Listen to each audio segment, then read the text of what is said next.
નમસ્કાર દર્શક મિત્રો, આપ જોઈ રહ્યા છો YNN ન્યૂઝ। હવે જોઈએ અગત્યના સમાચાર। ગઈકાલે વિદ્યાર્થી નેતા નિખિલ સોલંકી અને વિનય સોલંકી દ્વારા એનઈપીના નિયમોનો વિરોધ કરતા બેનરો આર્ટ્સ ફેકલ્ટી મેન બિલ્ડિંગ અને એક્સેલમેન્ટ ગેટ પર લગાવવામાં આવ્યા।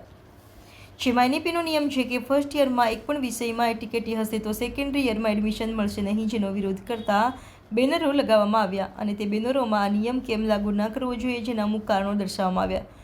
જો આવનારા સમયમાં આ નિયમ પાછો ખેંચવામાં નહીં આવે તો ઉગ્ર આંદોલન કરવામાં આવશે। Reporter Rahul Rajput, YNN news, Vadodara.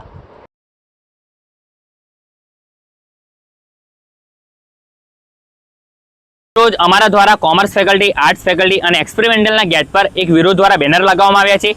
તે બેનરની અંદર અમે દર્શાવ્યું છે કે આ લોકો જે એનઈપીનો કાળો કાયદો અમલમાં લાવી રહ્યા છે તેનો અમે વિરોધ કરી રહ્યા છે, કારણ કે આ નિયમની અંદર એવું છે કે જો કોઈ વિદ્યાર્થીની ફર્સ્ટ યરની અંદર એક પણ વિષયમાં એટીકેટી હશે તો તેમને સેકન્ડ યરની અંદર જવા દેવામાં નહીં આવે। તો આ નિયમનો અમે વિરોધ કરીએ છીએ, કારણ કે અત્યાર સુધી એવું હતું કે કોઈ વિદ્યાર્થીની ફર્સ્ટ યરની અંદર 4 કે 5 વિષયમાં પણ એટીકેટી હોય તો પણ તેમને સેકન્ડ યરની અંદર જવા દેવામાં આવતા હતા। પરંતુ આજે આ લોકો નિયમ લાવી રહ્યા છે તે નિયમ એનઈપીની અંદર કોઈ પણ જગ્યાએ પ્રોપરલી મેન્શન કરવામાં નથી આવ્યું, તેમ છતાં આ લોકો પોતાની મનસાના આધારે આ નિયમ લાગુ કરવા જઈ રહ્યા છે। કારણ કે ગુજરાતની ઘણી બધી સરકારી યુનિવર્સિટીની અંદર અમે તપાસ કરી તો અમને જાણ થઈ કે ગુજરાતની ઘણી બધી ગવર્મેન્ટ કોલેજોમાં પણ આ નિયમ લાગુ કરવામાં આવ્યો નથી। તો આપણે MS યુનિવર્સિટીમાં શા માટે આ નિયમ લાગુ કરવામાં આવે છે તેનો અમે પ્રશ્ન ઉઠાવી રહ્યા છે।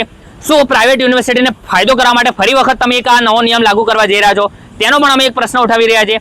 સાથે સાથે આ નિયમ કેમ લાગુ ના કરવા તેના માટેના અમુક કારણો અમે આ બેનરની અંદર દર્શાવ્યા છે, અને તેમ છતાં પણ જો આ લોકો આ નિયમ પાછો નહીં લે અને એપ્લાય કરી દેશે, કરવાનું વિચારશે, તો અમારા દ્વારા આગળના સમયમાં ઉગ્રથી ઉગ્ર આંદોલન કરવામાં આવશે। અને અમારી એક જ માંગ છે કે આ જે નિયમ છે કે ફર્સ્ટ યરની અંદર એક પણ વિષયમાં એટીકેટી હોય તો સેકન્ડ યરની અંદર ના જવાય, તો તે નિયમ પાછો ખેંચવામાં આવે અને વિદ્યાર્થીઓ સાથે ન્યાય કરવામાં આવે।